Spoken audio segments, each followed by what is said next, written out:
Geek Tank Radio on 98.1 The Max.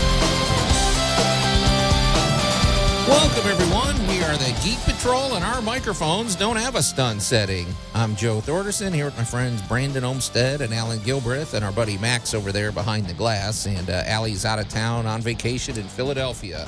Have fun with that, Allie. Just stay away from a Phillies game. Those fans are brutal.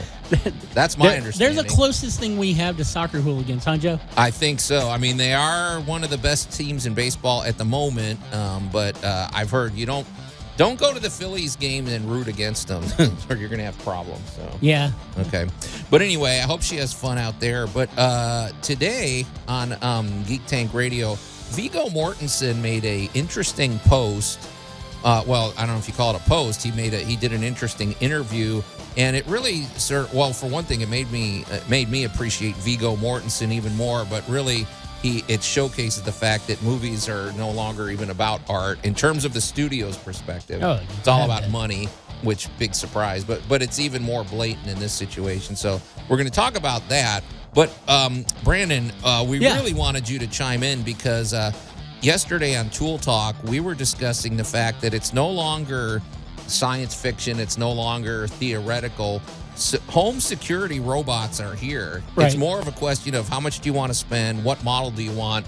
What are the different features you want? But you're more in tune with the legalities of these things. And what we really wanted to know is, like, first of all, like, what would you put on your home security robot?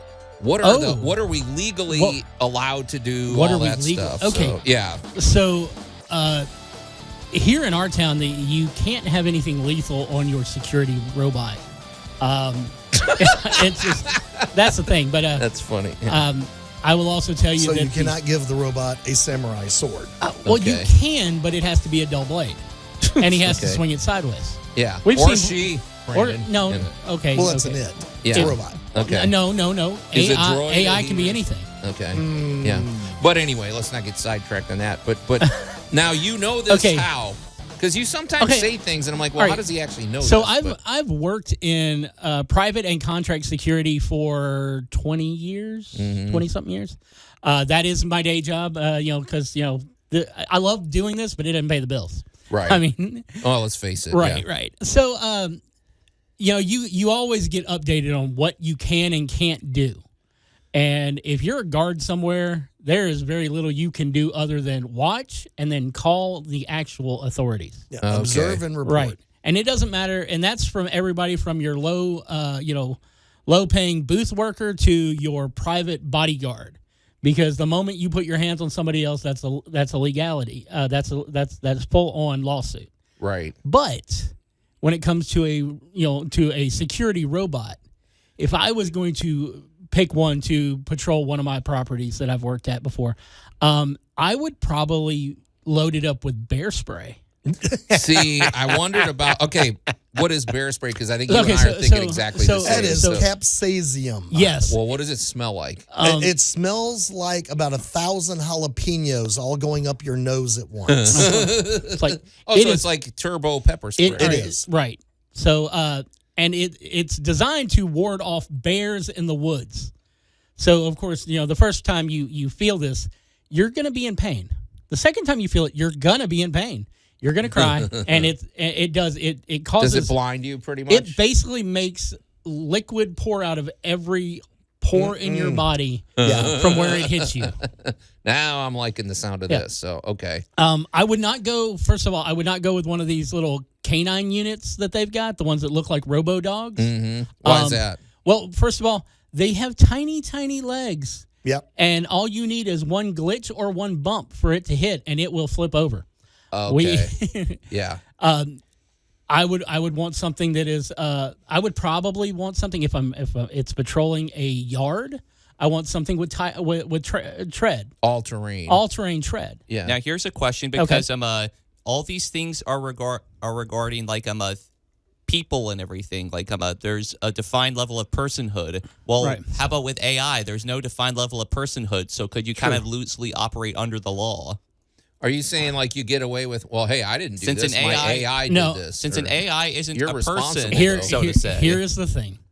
When it comes down to it, the robot, until we recognize robots as being sentient beings in this country, the robot is the property of whoever has programmed and deployed it. Yeah. It's the same as with your children. You know, nowadays, if your kids don't go to school, you're the one who gets in trouble. They're kind of an extension, so to say. Right. Which you should. And I've met enough kids in my life. These will probably be a little more obedient, even if they're AI based.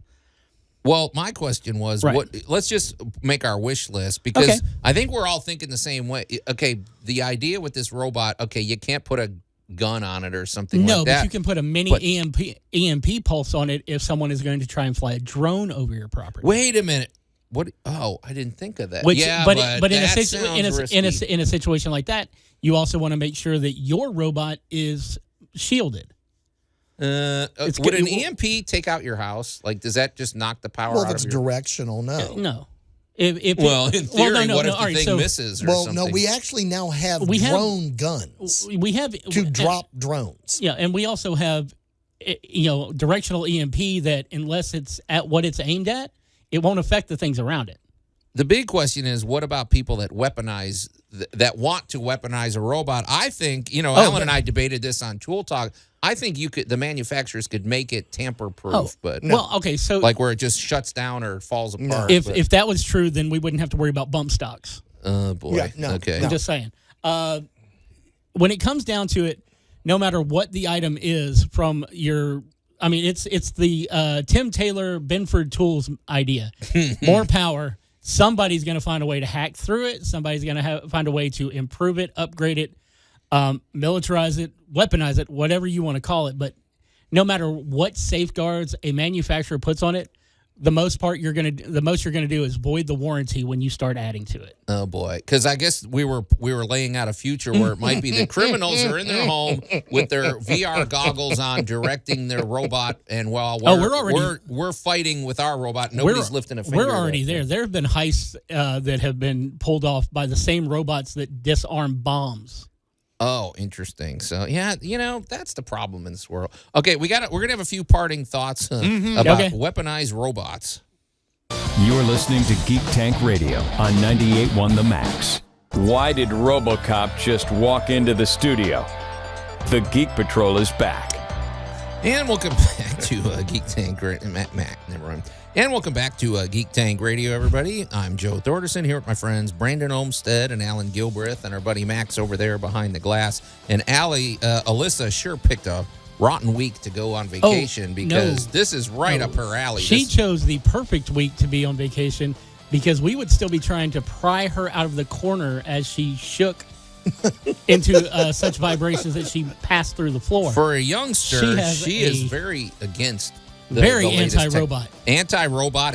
Really kind of new technology and stuff. I mean, it's funny because she grew up embracing it. But, yeah, when it comes to robots, boys, that's a trigger word. But, Alan, as we've indicated, we were talking about it yesterday on Tool Talk. We've been talking about it this morning. The home security robots are here to stay. And they're really just getting rolled out. But you said that you were reading an ad or something like that. I wonder if I'm going to go to one of my popular online purchasing sites and let's go take a look and see what's available. So for only $27,000, it will ship within 4 to 5 weeks and will be delivered to your home. About this item, are we ready? It is controller typed. It can have a remote control. Batteries are included. They are lithium rechargeables. So it has like a charging dock like in Andor where they roll on. Yeah. And here we go. About this item. Walk freely as it walks along a set fixed route and patrol real-time monitoring. The environment can be monitored in real time because, of course, you will have an app for that on your phone. Video and photos can be taken. Camera takes 360 degree, and it has risk warning prejudgment for fires, etc. Risk warning prejudgment. Oh yeah, here we go. It has it has emergency command klaxons with sound and light. and can do remote scream warnings. It can call the police to ask for help automatically. It has a police call button. It has a customer service voice dialogue that can ask related for service problems. And if the robot can't solve the problem, it will switch back to calling you. Now, carrying weapons and additional devices. Yeah, that's what I want to know about. Things currently available: fire extinguishers, smoke bombs, and other weapons can be customized to your robot. It can handle snow, rainy days. It can patrol at night with its infrared cameras. It can climb a 30-degree slope, cross a single step of over 10 centimeters across, which is a pretty big gap. It also is a four-wheel design chassis, so it cannot be knocked down by people or blown over by the wind. My next question was going to be, what if you have a bunch of teenagers? You know, in Wisconsin, they go cow tipping. What if you're going robot tipping? Well, you could. I mean, but it would take effort. You're not accidentally going to bump into this thing and it's just going to fall over like the Robo-Dog. Okay. I wonder if it has a gyroscope that'll make it kind of wobble back into position or something. I'm just reading the ad online. You're reading an ad on Amazon. Okay. I am dying laughing. You are literally reading an ad on Amazon that when you order it, you're going to get this nice little toy. And because there's going to be a fine print somewhere at the very bottom of it where they don't really go into anything, like it'll say not security robot. And you're going to end up with this toy, and it's like, but and that doesn't matter. Amazon. No. This is a security patrol service robot. No, again, you are reading an ad on Amazon. You are led to believe it. Gosh. It's $27,000. And looking at the picture of this thing, it is the size of a small Subaru. Then that's, you don't want. It is serious. Yeah. If it's only how much? It's only $27,000. Okay, then, you definitely don't want that. Well, because let's say, I mean, have you guys looked at the Nightscope? How mainstream is this? The what? The Nightscope K5. No. It looks like a little dome. It kind of looks like something out of Buck Rogers. Is that the one they have at the Peabody? Yeah, it looks kind of like a little, It almost looks like a Dalek that's smooth with no arms. Right. Well, that thing right there, that thing, which is it's still not even the superior model, costs between $60 and $70,000 a year, not counting the amount of money to keep a tech on call, which is $150 an hour. It's a subscription thing. You subscribe, and some you might lease, you might not. But see, here's the thing for me. Yeah, you never actually own him. One of the reasons I love Batman as a character, and I love it's the psychological. No, but here's the thing: it's the psychological component, and my interest is in defeating criminals psychologically. And like I said, my first go-to addition I would do to my robot is I would add one of those horrible stink sprays. I think there's one called elk spray. It smells like rotting meat. Well, if you're a criminal and you're about to bust into a car and you got fire hosed with this horrifying smelling stuff, what would that do to you? Okay, obviously you got to go clean up, but would you come back and get revenge on my house? What that would cause you to do is go ahead and break into the car, roll around on the seat. Shed your clothes, put them on the front door, and risk the indecent exposure charge of walking back to your car in just your underwear. You think that's what would happen? Because I'm telling you what I would do, and I'm not a criminal. Okay, I'm not nearly that twisted. Alan, what would you do? Because you don't want to escalate things, but at the same time, I love I love justice, and I love the notion, and that seems like a kind of justice that would really get to their psychology and mess with their head and traumatize them. We want crime to be unpleasant. So I have something to kind of throw. I'm a wrench into this discussion. I just found an article that says security robot ends it all by throwing itself into a watery grave. Wow! Wait, to save somebody? No, just to off itself. It's tired of the job. So what if the security?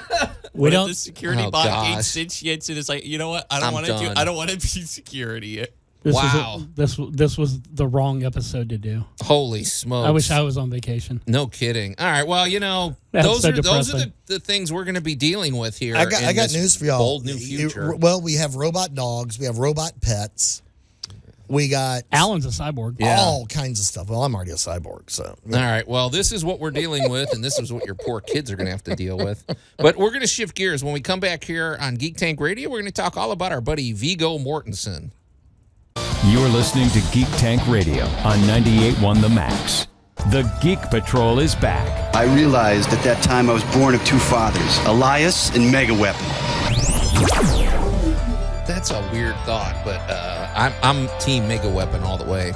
And welcome back to Geek Tank Radio, everybody. I'm Joe Thorderson here with my friends Brandon Olmstead and Alan Gilbreth, and our buddy Max over there behind the glass. Alyssa is in Philadelphia on vacation. And if you're just tuning in, boy, trigger, it's not hard to trigger Brandon, and it's not hard to have Max just throw a wrench into the conversation, but we really need to move along. But we were talking about the reality of security robots in our home. I mean, we knew this day was coming, but it's here. Now it's just a question of how much are you going to spend, what features are you going to throw on, and what are your legal ramifications when you deploy the taser feature or these other options, on an intruder or something. And the level of interest in your security bot and actually wanting to do its job. Right, exactly. So, all right, one more. Go ahead, Alan. Yeah, but I got the perfect add-on for Brandon's next Halloween party. Okay. You too can now buy your very own intelligent delivery robot for only $45,000. Intelligent? Why would I want something like that? I don't know. It's delivering things. It is. Okay. Well, I'm having too much fun with this. Well, Man, I got to open a whole new warehouse now. We'll see how fun it is in about 15 years when we're, hey, hopefully we won't. Brandon's not going to send his robot in to do the show. I will have a robot buddy. I love the fact that you guys think that we're going to have a functioning society in 15 years. That's brilliant. Well, let's shift gears. This is something I came across this article. It was an interview that Viggo Mortensen did. If you've seen some trailers, it's funny. There were trailers for this, and then the trailers just went away, Brandon. I guess the studios didn't feel like spending any more money on promotions. But Viggo Mortensen, who is a very unique actor, I don't know if he's what you call a method actor. I think he is, because when he was shooting Lord of the Rings, he never took his sword off his belt. He carried it with him. Yeah, but he immersed himself. He didn't ignore people if they called him Viggo. No, I like Viggo Mortensen, and it seems like he makes a point of taking unique projects. He's not at all interested in celebrity. He's more of an artist, that I would say. But he was in a movie recently, The Dead Don't Hurt. It looks pretty gritty. It looks very interesting, and it looks pretty clear that this is going to be one of those Academy Award nominated type movies. So it's a very well-made movie, and Brandon and I, it was supposed to, the studios told him it was going to get a full theatrical release. It was going to be worldwide. It was going to be in thousands of theaters. And they said, you know what? Actually, we're just going to put this in New York, London, and L.A. and release it on video. And he was pretty ticked off about it. I mean, when, you think about it, it's he wrote and directed this movie. This isn't just something he acted in. Mm-hmm. So when you've got this studio going, yeah, we believe in your vision, we're gonna take this to the limit, and then somebody in the the areas of movies that have nothing to do with the artistic part, the sleazy team owner, as we said off air, he's gonna go, I just don't see this being a blockbuster. So we're only going to give you enough time in select theaters to qualify for the Oscars, and then we're going to throw you on streaming. Right. And, that would he's been a lot classier about it than I would have been. Yeah. Well, I thought, wasn't Ron Howard a producer? Because he said, well, Ron Howard's too nice to complain about this, but I will. And he did it in a nice way, but it was, he was, the pretense that these executives care about it as an art form just seems like it's pretty obvious now. So, go ahead, Alan. I know you've got your thought. Because, part of Alan's trick here is you don't care about movie theaters, so. I have predicted their general decline and death for quite some time now, and I'm glad to see that they're trying their hardest to make me correct. Okay. Yeah. I'm sorry about that, to be perfectly honest, because I would enjoy a decent night out, but I'll be horribly honest. I can go see Cats live for less then I can go to a bloody movie theater these days. All right, Alan, cats, you've got to put the 20 in the cats bucket. In the cats Every bucket? time you mention cats, you've All got right, to put I 20 can go in the see bucket. Les Mis. How about that? But what Les happened? Miserables. What happened to having an agreement and they break the agreement? Now I don't know how robust this agreement is. If they say, "Yeah, we're going to be in thousands of theaters," but oh no, we're not. I don't know. I mean, what legal ramifications are there? There's not any. I That's the think problem, I the studio. Well, Brandon and I have already edged into this conversation a couple of times about people that have nothing to do with getting the product out are playing accounting games with the product. Right. And at the end of the day, all right, Joe, you and I, we build stuff. Yeah. We are basically time and materials. Okay. It takes you or I X amount of time and X amount of materials to build a deck. And if we don't build a deck, we don't make any money. So what is happening at these studios is they're building a deck and then they're playing accounting games and they're not letting anybody on the deck. Okay, I just had a revelation. I don't know why. You probably have already thought of this years ago, Brandon, but do these studios have a financial, or are they incentivized? Would they be better off if movie theaters didn't exist? In a lot of cases, yes. Because now I'm thinking of it. Maybe they're sabotaging this stuff. Wow, I don't know if it's for an I don't know if that goes that far. If your movie nails it at the theater, you know, the gross profit is amazing. Okay. But if it's something you know is not gonna break the top 10, not gonna really, bring the audiences in, you will make more money licensing that feature that you're distributing to a streaming service. It almost seems intentional here, because I'm just thinking about it. Inside Out 2 is making a bunch of money at the theaters. Right. But and this seems like a theatrical type of film you'd want to see. I mean, I don't know, drama, as much as we love drama, we all like to sit down on the couch, sit back, watch somebody's life story, something like that. Drama doesn't bring people to the theaters anymore. And if you want to see drama, you go to the theater, not the movie theater. Yeah. I remember when Dances with Wolves came out. I mean, how many times, and that movie made a fortune. And that was drama. But a lot of times now, you still have to, you have to do that weighing. Do I want to go see something that's like bombastic and like drives me to the point of a migraine because of the sound and the sights and everything? Am I going to pay for that big movie experience, or am I going to spend that same $18 to go and sit there and go, yeah, that was good? All right. Well, we'll continue the conversation when we come back here on Geek Tank Radio. You're listening to Geek Tank Radio on 98.1 The Max. The Geek Patrol is back. That's where I saw the leprechaun. Right, a leprechaun. He told me to burn things. And welcome back to Geek Tank Radio, everybody. I'm Joe Thorderson here with my friends Brandon Olmstead and Alan Gilbreth and our buddy Max over there behind the glass. And Alyssa Diggs, I assume, will be back next week after her vacation. No, she won't be back for 2 weeks. All right, well, have fun, Alyssa. She's out in Philadelphia. I guess the weather's probably a little cooler up there, so have fun up there, Alyssa. But before the break, we were talking, I sort of had a revelation. It was a revelation to me. Maybe it's not a revelation to you, but I figured it's worth unpacking here on the air. Viggo Mortensen did an interesting interview recently where he was more or less kind of pointing out the fact that his movie, which is probably going to be Oscar nominated, was promised that they were going to be in theaters around the world. They were going to have thousands of screens, and at the last minute, whatever production, I don't know who produced this, decided they're just going to do a limited release and go straight to streaming, basically. And Brandon, I was asking the question, it didn't even occur to me, for these studio heads of the big studios, is it in their vested interest financially for the movie theater to go away? And because it almost seems like they're sabotaging the theater. I mean, bad decisions keep coming out. But. Well, the worst decision that was ever made when it comes to that is deciding to increase the licensing price for your movie to get into a theater. So that and there's a lot of times where theaters themselves, they go like, I'm not paying for that because it's not going to sell concessions. Oh, okay. Yeah, because that's where they make their money. Yeah, right? I hit you with this off the air, and I'll go ahead and say it on the air. And I don't care what you think about Disney or Warner Brothers or anything else out like that. There is no such thing as a profitable production company.